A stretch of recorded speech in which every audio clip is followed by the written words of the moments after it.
पानी पीटीआई का सानेहा 9 मई पर मशरूत मुआफ़ी मांगने का ऐलान किया गया।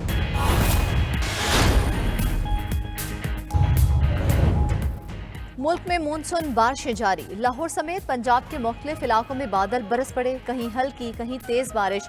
लाहौर के नशेबी इलाकों में पानी जमा, ननकाना साहब में भी बारिश से जल थलेक। गिलगित में सैलाबी रैले में बहकर एक शख्स जाँ बहक। बाज़ मकामात पर काली घटाओं का राज। इस्लामाबाद, रावलपिंडी, मुजफ्फराबाद, सियालकोट, हरीपुर में बारिश से गर्मी की छुट्टी। सवाबी, कल्लात और बोलान में बारिश से नशेबी इलाके पानी में डूब गए।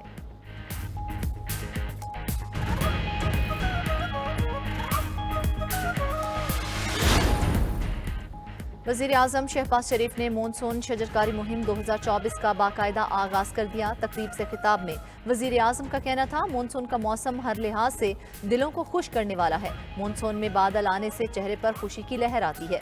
शजरकारी मुहिम से मुल्क खूबसूरत होगा। पाकिस्तान को 2022 में मौसमियाती तब्दीली ने बुरी तरह मुतासिर किया था। दर्जनों दरख्तों से आबो हवा साफ और कुदरती हुस्न में इजाफा होगा। पौधे लगाने से फिजाई आलूदगी में कमी आएगी। पाकिस्तान तहरीक इंसाफ ने इलेक्शन एक्ट तरमीमी बिल सुप्रीम कोर्ट में चैलेंज कर दिया। चेयरमैन पीटीआई बैरिस्टर गौहर की बिल को गैर आईनी और गैर कानूनी करार देने की इस्तदा। दरख्वास्त में मौक़िफ़ इख्तियार किया कि 12 जुलाई के फैसले के बाद मखसूस नशिस्तें तहरीक इंसाफ का हक हैं। फहरिस्तें भी इलेक्शन कमीशन जमा करा चुके। अदालत मखसूस सीटें तहरीक इंसाफ को अलॉट करने का हुक्म दे। इलेक्शन कमीशन को मखसूस नशिस्तें दूसरी सियासी जमातों को अलॉट करने से भी रोका जाए।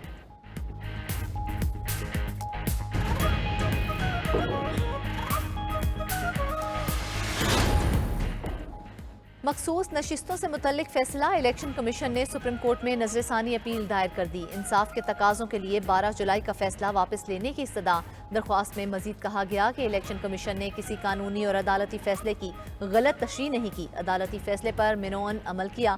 39 अरकान की हद तक फैसले पर अमल दरामद कर दिया। तहरीक इंसाफ केस में पार्टी ही नहीं थी।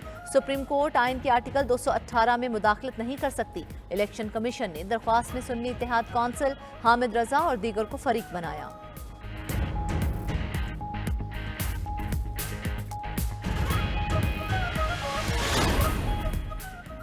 जिस जमात का पार्लिमान में वजूद नहीं, उसे मखसूस नशिस्तें कैसे मिल सकती हैं? मखसूस सीटों पर सुप्रीम कोर्ट के फैसले से कानूनी तौर पर सुकून पैदा हुआ। विफाकी वज़ीर इत्तलात अता तारड़ की न्यूज़ कॉन्फ्रेंस। कहा, इलेक्शन एक्ट तरमीमी बिल कसरते राय से मंजूर होकर कानून बन चुका। आइन और कानून वाज़े है, फ्लोर क्रॉसिंग नहीं हो सकती। अता तारड़ ने मजीद कहा, बानी पीटीआई ने शेख मुजीब को अपना हीरो करार दिया। एक मुजस्मा गिरने से बयानिया बदल लिया। मुशीर इत्तलात खैबर पख्तूनख्वा बैरिस्टर सैफ ने इलेक्शन एक्ट में तरमीम को सुप्रीम कोर्ट के फैसले की खुली खिलाफ वर्जी करार दे दिया। कहा, शरीफ खानदान ने मुल्क को बनाना रिपब्लिक बना दिया। शरीफ खानदान शेख हसीना की रविश पर चल रहा है, अंजाम भी वही होगा। IMF एग्जेक्टिव बोर्ड से $7 अरब कर्ज की मंजूरी में बड़ी पेशरफ। पाकिस्तान ने चीन, सऊदीया और UAE से कर्ज की मुद्दत में तौसी की यकीन दहानी हासिल कर ली। ज़राए वज़ारत ख़जाना के मुताबिक कर्ज का रोल ओवर 3 साल के लिए होगा। हर साल नए सिरे से रोल ओवर किया जाएगा। आलमी इदारे को आगाह कर दिया गया। पाकिस्तान ने रवां साल दोस्त ममालिक को $12 अरब की अदायगियाँ करनी हैं। सऊदी अरब का 5 अरब, चीन का 4 अरब और UAE का $3 अरब कर्ज वाजिबुल अदा है। वज़ीर ख़जाना के मुताबिक IMF एग्जेक्टिव बोर्ड का इजलास रवां माह के आखिर में शेड्यूल है। कर्ज प्रोग्राम की मंजूरी का कवी इम्कान।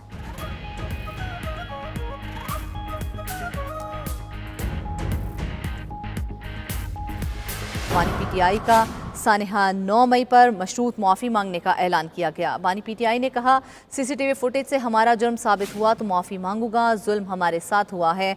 हमारे 10,000 लोगों को जेल में डाला गया। मजीद तफसीलात जानते हैं नुमाइंदा साजिद शेख से। जी साजिद, मजीद क्या कहना था उनका?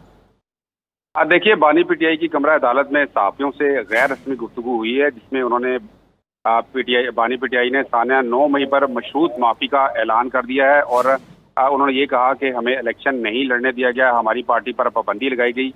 हम सानेहा 9 मई के मुतासरा हैं, हम इंसाफ चाहते हैं और ये भी कहा गया कि अगर हमारा कोई भी फ़र्द यानी कि पीटीआई का कोई भी फ़र्द इसमें शामिल हुआ 9 मई में तो उससे मैं बाकायदा तौर पर माफ़ी मांगूंगा।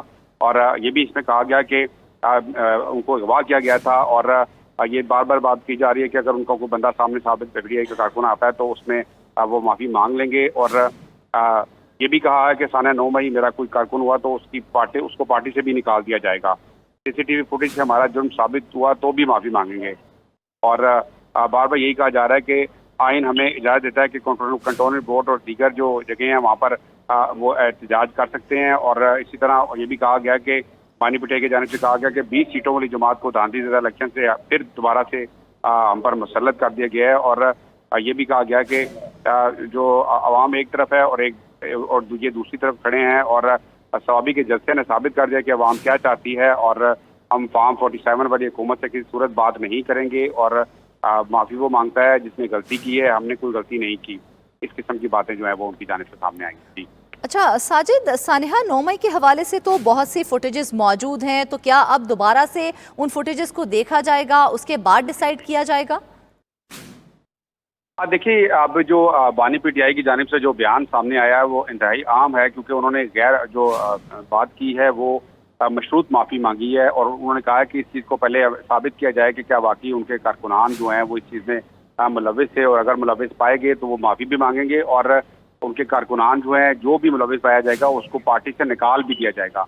तो ये चीज़ तो ऑलरेडी इसके ऊपर इदारे काम कर चुके हैं। और लेकिन साजिद, बहुत से कारकुनान तो मुलविस भी पाए गए, जिन्हें सजाएं भी दी गई, जेलों में भी डाला गया। जी बिल्कुल, हमने खुद देखा, इस चीज़ को हमने रिपोर्ट भी किया कि बेशुमार ऐसे लोग थे जो इसमें मुलविस पाए गए, और सीसीटीवी फुटेजेस थी उनकी शनाख्त हुई थी, और दीगर वीडियो जो फुटेजेस मोबाइल से भी बनी थी उसके जरिए भी शनाख्त करके निकाला गया था। इनको न सिर्फ इनके ऊपर मुकदमात दर्ज हुए थे बल्कि उनको सजाएं भी हुई थी। और अब ये बात सामने आना कि मशरूत माफ़ी का ऐलान किया गया, तो अब देखना ये होगा कि उन्होंने किस सेंस में ये बात की, क्योंकि ऑलरेडी ये बात तो साबित हो रही जाएगी। साजिद, माफ़ी का कहा जा रहा है, तो ये माफ़ी किससे मांगी जाएगी?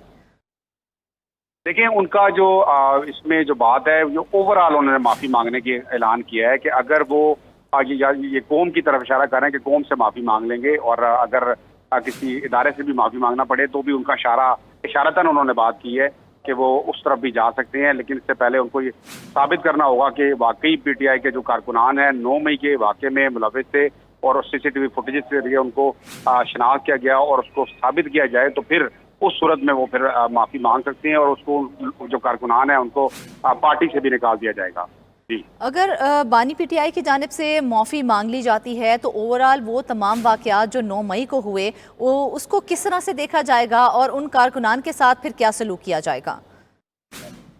देखें, ये तो बात मुतअद्दिद मरतबा हो चुकी है कि बानी पीटीआई अगर इस चीज़ पर माफ़ी मांगते हैं तो फिर ये सारे केस का सिनेरियो ही चेंज हो जाएगा, और इसमें वो किस तरीके से उनको डील किया जाएगा ये तो अब ज़ाहिर है इसके ऊपर तो आने वाला वक्त ही बताएगा। लेकिन अभी तो एक इनिशियली बात सामने आई है कि उन्होंने मशरूत माफ़ी का ऐलान किया है, और अगर ये बात साबित हो जाती है तो फिर उसके बाद इस चीज़ पर फैसला किया जा सकता है कि वो लोग सजा वाले हैं या जिनको सजा हुई है, मुकदमात दर्ज हैं, उनके मुकदमात किस तरह से वापस होंगे, उनको किस तरह से बाहर निकाला जा सकता है। ठीक है, बानी पीटीआई की जानिब से एक अहम ऐलान किया गया है, मशरूत माफ़ी मांगने का ये ऐलान है जो सामने आया है। साजिद शेख अपडेट कर रहे थे, बहुत शुक्रिया आपका। 190 मिलियन पाउंड रेफरेंस नतीजा खेज मरहले में दाखिल हो गया। 35 गवाह जिरा मुकम्मल होने 14 के तर्क करने के बाद इस्तगासा का ट्रायल मुकम्मल हो जाएगा। जिरा मुकम्मल होने पर मुल्जिमान को अपनी सफाई में गवाह सबूत लाने का मौका दिया जाएगा। 190 मिलियन पाउंड रेफरेंस की अडियाला जेल में समात हुई। समात के दौरान बुशरा बीबी की दरख्वास्त बरियत दायर की गई और नोटिस जारी किया गया। रेफरेंस की मजीद समात कल तक के लिए मुलतवी कर दी गई है। तफसीलात जान लेते हैं इस्लामाबाद से हमारे नुमाइंदे साकिब बशीर से। साकिब, इस समात का अहवाल बताइएगा। जी, 190 मिलियन पाउंड केस की समात आज अडियाला जेल में हुई है, और नासिर जावेद राना जो इंसाफ अदालत के जज हैं उन्होंने की है। आज जो तफ्तीशी अफसर थे उन पर जुज़वी उनके बयान पर जो जरा है वो मुकम्मल हो चुकी है, और जो बुशरा बीबी है उनकी जानिब से इस केस में जो बरियत की दरख्वास्त भी दायर कर दी गई है। लेकिन ये केस अब हतमी मरहले में दाखिल हो चुका है, और इस केस में कल तक समात मुलतवी हुई है। कल एक तो जो बरियत की दरख्वास्त है उस पर भी समात होगी।